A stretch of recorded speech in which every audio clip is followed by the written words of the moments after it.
Morning everyone, and welcome to your next English language lesson with me, Mrs. Brumming. Can you please grab everything in the blue box there and set out your title and date like I have done down there? Press play when you're ready.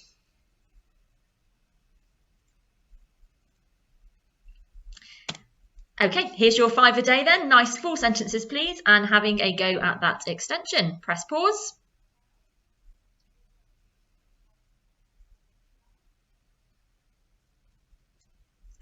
And 3, 2, 1, pens up, drop, green pens up. And here are your answers then, please. Okay, give yourself some ticks and correct the ones that you missed.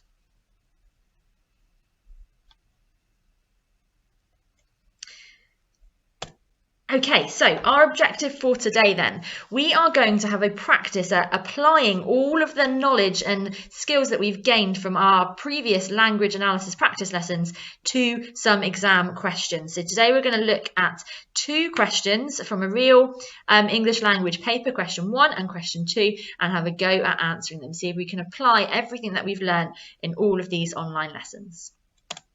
So we're going to start off with some retrieval practice to make sure we're really confident on all of these subject terms that we're going to need in our question 2 response.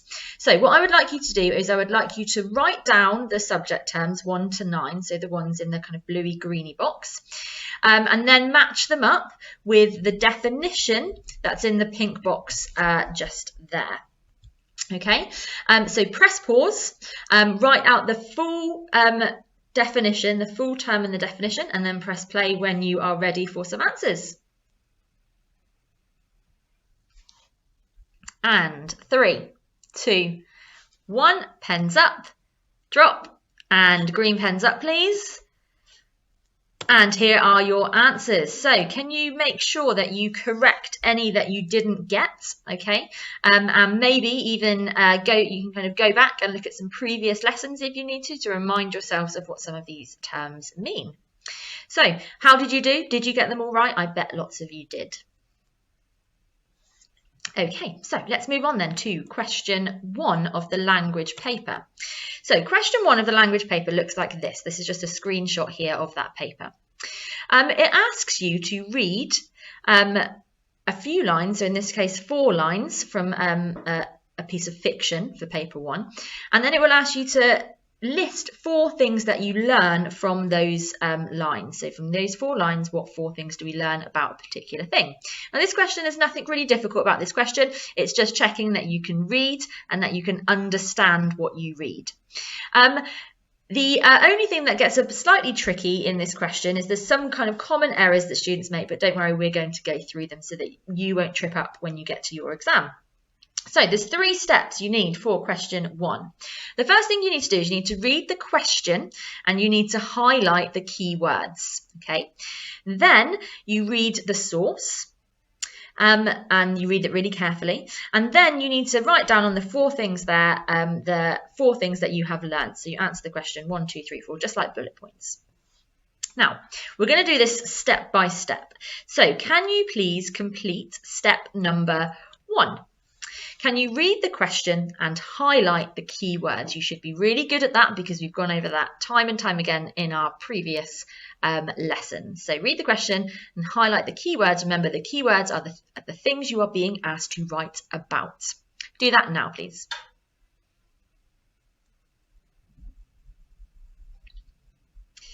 Okay, so what you should have highlighted are the lines that you are being asked to find the information from. That's really important because you'll have a whole extract, and if you take quotations or information from the wrong lines, you won't get the marks. And then secondly, what are you being asked to write about? Well, you're being asked to write about Alice and her surroundings, okay? So you're looking at lines 1 to 4, and you're being asked to list 4 things about Alice and her surroundings. Okay, well done if you got that right. We're now going to move on to step number 2. If you didn't get that right, just make sure you've corrected that with your highlighters. Okay, step 2 then, asks you to read the part of the source carefully. So I've got it here and I'm going to read it with you, and then you're going to pause it and you're going to read it again. So Alice, a university student, has volunteered to help on an archaeological dig, looking for any evidence of the past. She is in the Pyrenees Mountains in France during her summer holidays. Okay, so the information in that box there just kind of clues you into what is going on in the extract. So we've got Alice, she's a university student, she's on an archaeological dig. Okay, so it tells you an archaeological dig is where people look for evidence of the past, so they dig to find things. She's in the Pyrenees Mountains, which is a mountain range in France in the summer. Okay, so let's now read lines 1 to 4. Alice unscrews the top of her water bottle. It's warm, but she's too thirsty to care and drinks it down in great gulps. Below, the heat haze shimmers above the dented tarmac of the road. Above her, the sky is an endless blue. The cicadas keep up their unrelenting chorus, hidden in the shade of the dry grass. Now you can see just here, there is a little star, because that is a word that the exam board wouldn't expect you to know, so they tell you what that means. So cicadas are little insects, almost like a type of cricket. So you can see they're making a noise in the grass. Okay, so pause the video now, please, and I'd like you to reread that again on your own. Press play when you've done that.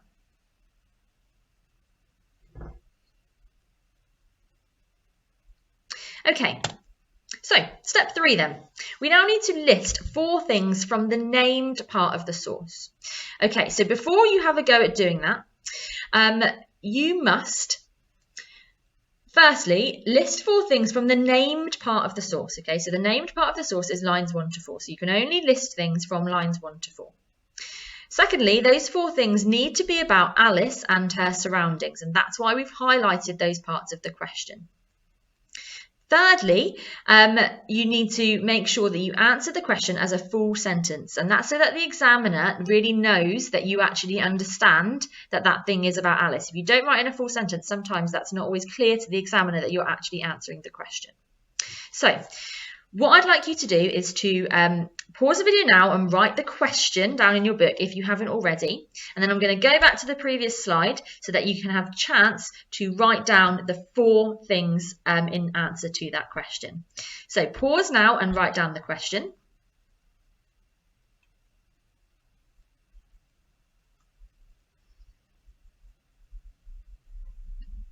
And here is the extract again, and I'd like you now to write down your 4 answers, please.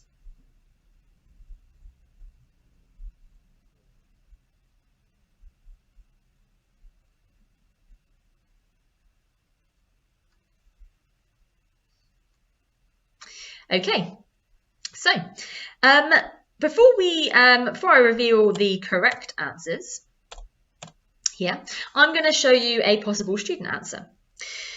So there's the extract there, and here are 4 answers. How many marks do we think this answer would get? Number 1, unscrews the top of her water bottle. Do we think that would get a mark?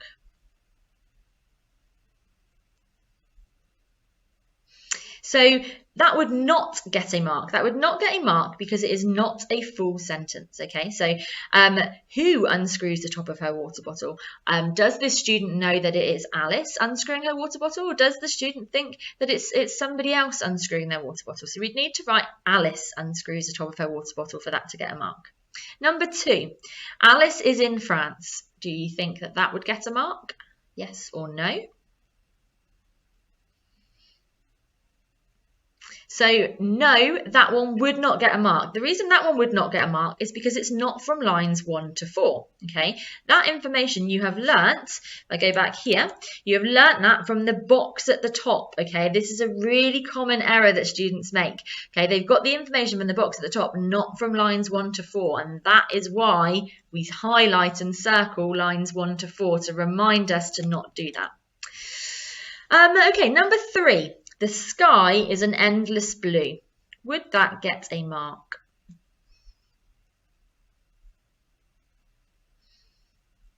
So yes, that one would get a mark. So the sky is an endless blue is a full sentence.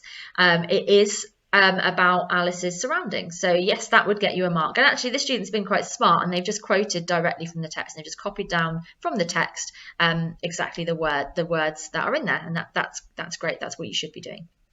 And finally then, number 4, Alice is uncomfortable. Would that get a mark? No, that would not get a mark. Now, we can infer, so kind of guess that Alice is uncomfortable, but we're not explicitly told that she is. And to get the marks from this question, what you actually need to do is just tell me exactly what it says in those lines. If you start inferring, which is actually a harder skill, you're not going to get yourself the marks for this particular question. So you must stick exactly to what is in those 4 lines. So, green pens at the ready then. I'm now going to show you all of the different possible correct answers. Here they are. So you can give yourself a tick for any of those over there that you got in full sentences. And if you didn't get all 4, can you add 1 to yours, please? Or 2.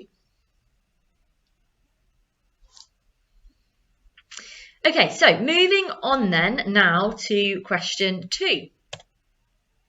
Now, we're going to now be thinking back to all of the lessons that we have previously done. So this question 2 is a language analysis question. That's what we've been building up to, practicing for all of these lessons that you've been doing with me over lockdown. This is what's come up in all of those lessons before. So you should have written this down loads of times before, so it should be pretty simple for you.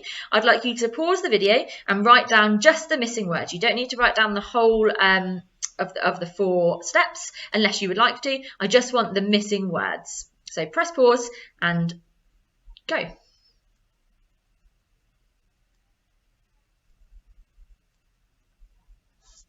And 3, 2, 1, pens up, drop, and green pens up. And here are the answers then. So we know, we read the question and we highlight the key words. We know that. We've just had a go at doing that for question 1. We do also do that for question 2. We then need to read the extract and think about the overall impression created by the language. Then we need to have a look and find those striking and significant language choices, which are normally going to be subject terms. So we're looking for things like similes, metaphors, personification, juxtaposition, and think about how they create that impression that we've identified in step 2. And then we need to write up our paragraph explaining how these choices create this impression. So in previous lessons, we've gone through this step by step, but this time you're going to have a go much more at doing this by yourself. So here is the question. Look in detail at this extract from lines 5 to 11 of the source. How does the writer use language here to describe the mountain area? You could include the writer's choice of words and phrases, language features and techniques, or sentence forms. Now, I would like you to not talk about sentence forms for this, because we haven't really done that in any of the lessons, and there's quite a lot of errors that students can make there. So I would like you just to focus on words and phrases and language features and techniques. So let's read the extract, and then I'm going to hand it over to you to have a go at this parts of this yourself. It's her first time in the Pyrenees, although she feels very much at home. She's been told that in the winter the jagged peaks of the mountains are covered with snow. In the spring, delicate flowers of pink and mauve and white peep out from their hiding places in the great expanses of rock. In early summer, the pastures are green and speckled with yellow buttercups, but now the sun has flattened the land into submission, turning the greens to brown. It's a beautiful place, she thinks, yet somehow an inhospitable one. It's a place of secrets, one that has seen too much and concealed too much to be at peace with itself. Okay. You have the steps to success down there. We've practiced this lots of times before. I want you now, without my support, to have a go at doing just steps 1 to 3. So I don't want you to write up your paragraph. I want you to complete steps 1 to 3. And like I say, if you're not sure you think you're missed and really stuck here, then go back and watch last week's lesson or any of the previous week's lessons where we've gone through these steps much more slowly. So press pause, and I'd like you to give yourself 4 minutes to have a go at doing steps 1 to 3, please. Press play when you're done, and then we'll have a look at some possible responses.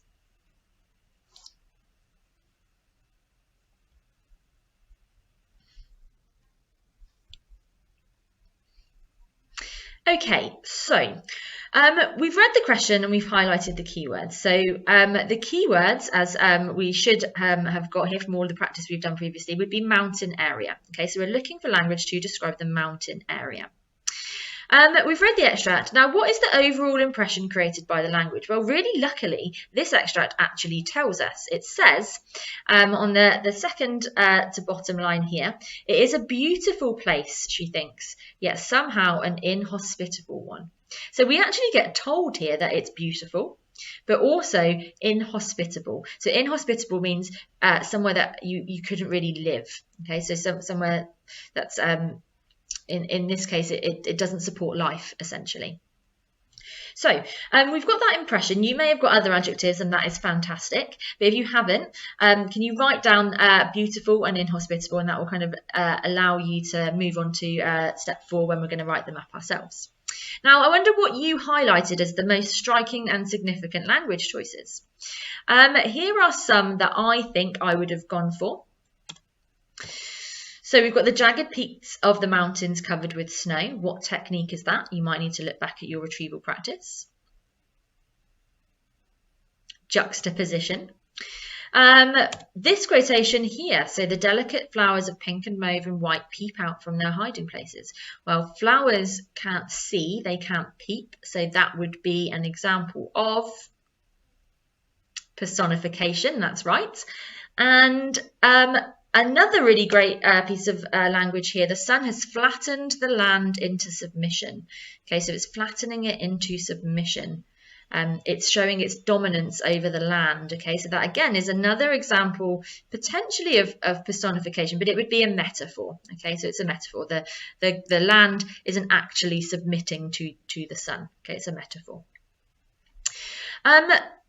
So I wonder what other quotations you might have got, but if you didn't manage to get any of those, that's completely fine, but you can highlight them if you like, or you can use the quotations that you have chosen to write up your answer. So step number 4 then is to write up our response. Now, because we've gone through this so many times, and obviously in the real exam you're going to have a go at this yourself, I would like you first to have a go at doing this without any additional scaffolding. Okay, I'm not going to be there in the exam to share with you what the connotations of those particular words are. You're going to have a go at doing it yourself and show some resilience. However, if you have had a go at this and you've spent 5 minutes having a go at this and you're really stuck, you can press play and there will be some additional support on the following slide that will suggest some things that you might want to write about. So I would like everybody to have a go at completing this.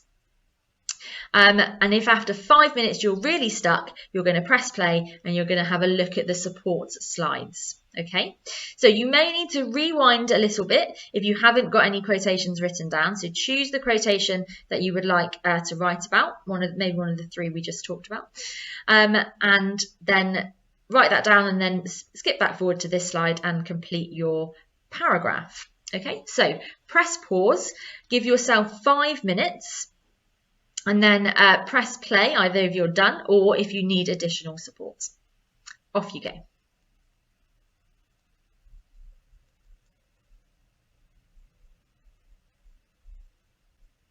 So either you have now completed your paragraph, really well done, get that uploaded to Padlet so I can have a look at it, or you're really stuck. So if you've completed your paragraph, you can skip on until the next check and correct slide. However, if you haven't completed your paragraph yet, stay with me and I'm going to help you out. So here is the extract, and the quotation that I've chosen to analyse is the jagged peaks of the mountains are covered with snow. So that's that juxtaposition, and I quite liked that because there's 2 words or 2 phrases and words there that have strong connotations. So the connotations of jagged peaks is that it's something quite violent, something quite jagged. It almost makes me think of a knife, so it's potentially got that connotation of violence, something quite sharp. Ineffable power, because these peaks, these mountains are huge, they're kind of overwhelming, so we've got this sense of nature's ineffable power. We also have snow there. Well, what does snow make me think of? Well, purity. Snow is often associated with purity or something very beautiful. So we have this juxtaposition between something very pure and very beautiful, and also something violent and this kind of overwhelming power. So I've now suggested some connotations for you. I'm going to put the paragraph slide back up, and you can now have a go now that I've suggested some connotations for you. Okay, press play when you are done.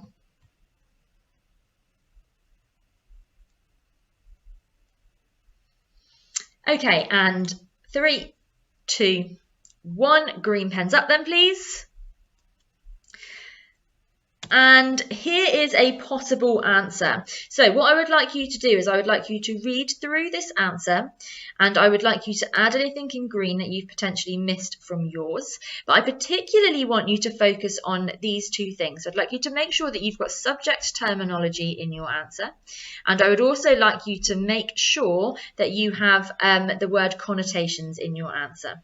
Okay, so check and correct your answer.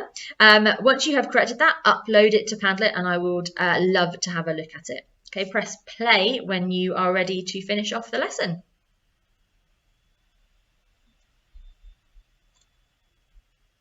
Okay, well done. If you managed to get that paragraph done by yourself, you've really shown some great resilience in this lesson, and that is fantastic. That's exactly what you need to build and do to succeed in your exams. I would like you now to complete your exit ticket, and I will see you next week.